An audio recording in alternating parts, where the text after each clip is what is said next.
Welcome po dito sa ating channel ang Biyahe y Komida. July 11, 2026. Naalala ni Ellen Adarna na tinawag siyang Losyang ng dating karelasyon. Usap-usapan sa social media ang revelasyon ni Ellen Adarna sa YouTube vlog ni Alex Gonzaga, kung saan kasama rin si RC Munoz, tungkol sa dating nobyong ng body shame sa kanya. Habang nagkukwentuhan tungkol sa pag-ibig at buhay, sinabi ni Ellen na mabilis siyang makamove on sa mga relasyon. Pinayuhan din niya si Mikey Morada na huwag kailanman tawaging Losyang si Alex matapos manganak, saka ibinahagi ang sarili niyang masakit na karanasan.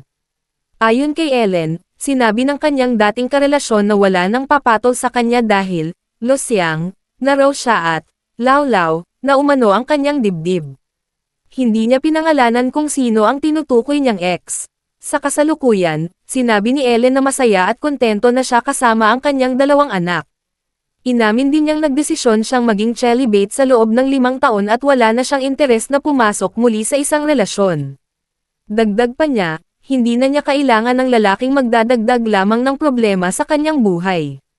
Aniya, kung hindi rin lang makapagbibigay ng positibong ambag ang isang lalaki, mas mabuti pang manatili siyang mag-isa. Ikinwento rin ni Ellen na minsan lamang siyang naghabol sa isang lalaki noong 13 taong gulang pa siya. Ngayon, kapag nakikita niyang wala ng kinabukasan ang isang relasyon, siya na mismo ang unang umaalis. Ayon sa kanya, ang pagiging matatag niya sa usapin ng pag-ibig ay natutunan niya sa kanyang ama. Thank you so much, guys. Nakakatuwa magkaroon ng mga ganitong mga kasama na parang walang tawanan lang, tapos walang judgment. Tapos mga magkakaedad lang kami, alam mo yun. Mga tita na Mga trentahin na. Pero at the end of the day, lahat pa rin tayo fresh. Pinatibay man ang panahon. Hindi pwedeng mangarap, Oo, hindi hindi pwedeng pwede. malosyang.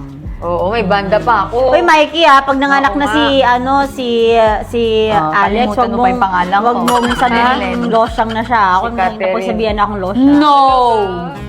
May mga ganun. Ba't naman nasabihin, Losh? Ano ba yung tsura mo? Losyang Ganun na mga daw ako. narcissist, ganun mga narcissist. Kasi Imposible. ito daw nila, Losyang na ito daw ako, nila. wala nang papatol sa akin kasi ang lawlaw na daw ng ano ko. Ganun, tapos ida-down losyang ka na daw. nila.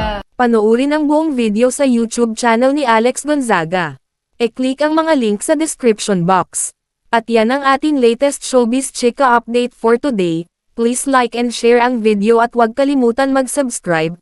I-click ang notification bell for more showbiz chika updates at suportahan po ang ating Facebook page. Maraming salamat sa lahat ng nag-subscribe indeed. Magandang buhay sa lahat.